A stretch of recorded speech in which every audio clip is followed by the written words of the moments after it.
constitution,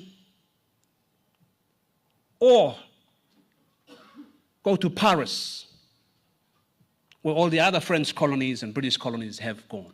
They said, we will do it from our own people. And with that mission, they conducted the historic consultative process. So out of that, they come up with something, a lot of significant things. Time hasn't alluded, but please see my book. But two things which I was alluding to. First, the character of the judiciary. They departed from the Australian or Anglo-British, Anglo-Australian conception of judiciary as a passive actor who stands by and let lawyers come to them, and then they come in and they decide. If no lawyers come to them, they stand by. That's what Australian judges are doing. But the CPC said, no, we've got to depart from that. We want our judges to be infused into the system, to become stakeholders actively involved in the construction of the PNG society. Their judicial power and everyday exercise of it must be considerate of all the circumstances of the country, socio-political, economic, not only restricted to the legal black letter law analysis. Something I describe as a transformative function of the judiciary.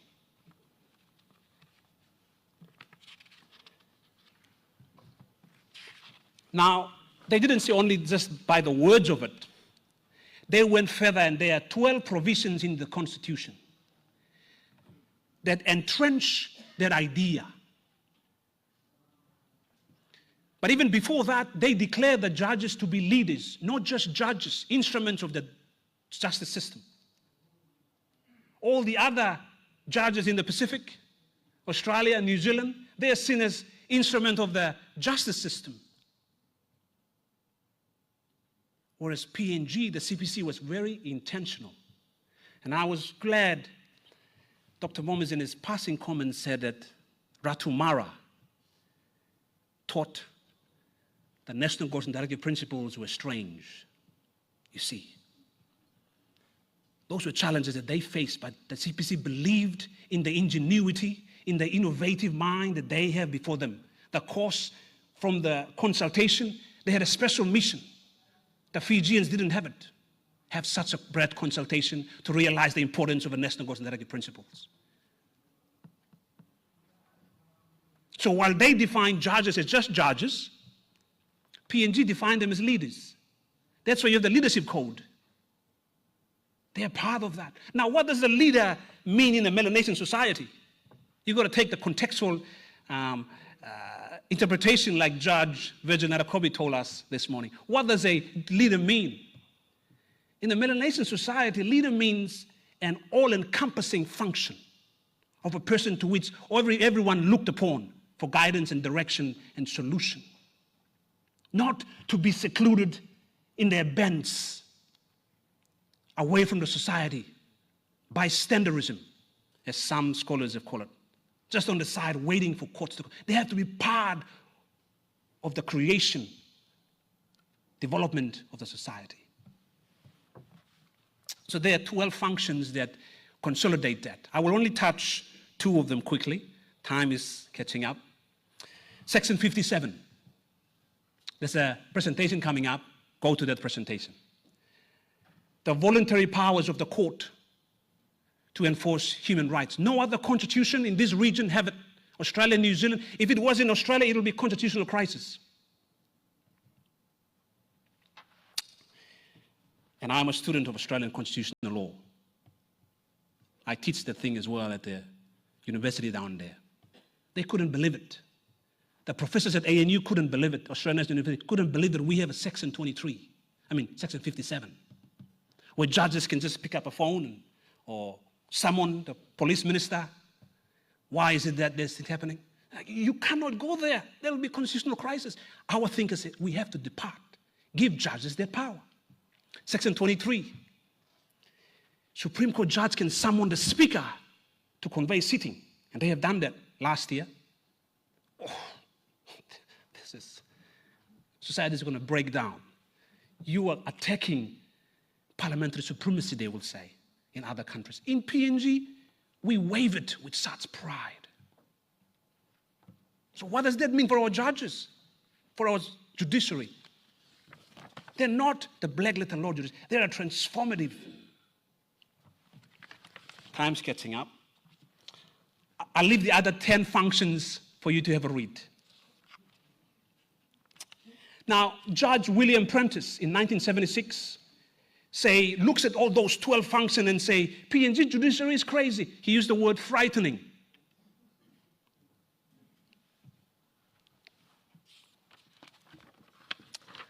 I will skip that part now. I'll go to the separation of powers doctrine and I'll finish.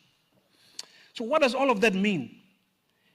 The innovation of the CPC didn't only stop there with the judiciary. They went a bit further.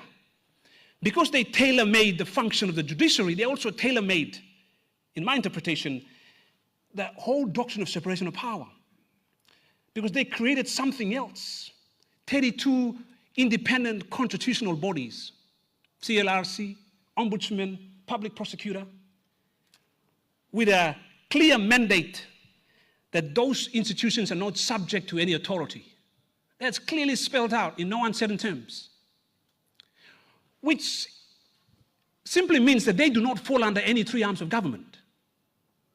They live, breathe, and given birth to outside of that framework. Because no other constitution in this region, in the Commonwealth, have something of that nature where bodies live outside of it. Australia attempted it in 1903. By 1933, the High Court ruled it as unconstitutional because they said what? It was the fourth arm, which is not what we wanted. But the CPC took it on board. So these 32 bodies, they live outside of the three arms of government. Now, where do we place them? We can say three arms of government all we want, and then you turn around and you look at these 32 bodies and you say, so where do you guys fit in? You've got to include them. So to me, they are the fourth arm. They are what I described in my book as a quadripartite model of separation of power, the fourth arm. CPC envisaged to move from the tripartite, three arms of government, to the fourth quadripartite. Now, if we elevate them, if we give the recognition and respect that they deserve, yesterday and today about the constitutional bodies not getting the support, you won't have that complaint. Because we will all recognize that they are elevated to the fourth arm. And they also need to be on the platform of a recognized arm of government, therefore getting the resources and the support. If you forget all of that, just linger on this point. Three arms of government, but what happened to the 32 other bodies? Are they bastards? Just finding their way around? Then, so the separation of powers doctrine, the constitutional story is not finished.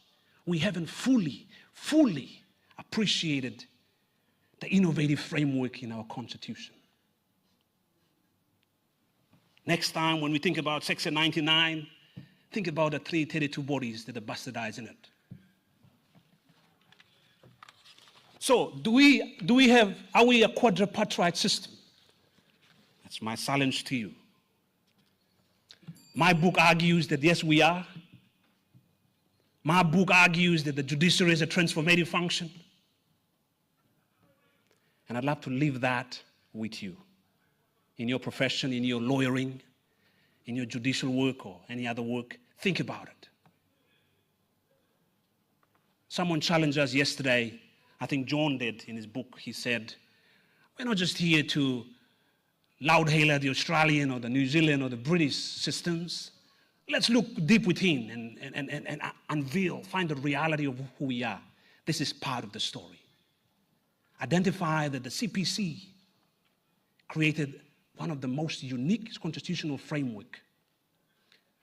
And it is incumbent upon us to advance it. And do so without fear or favor.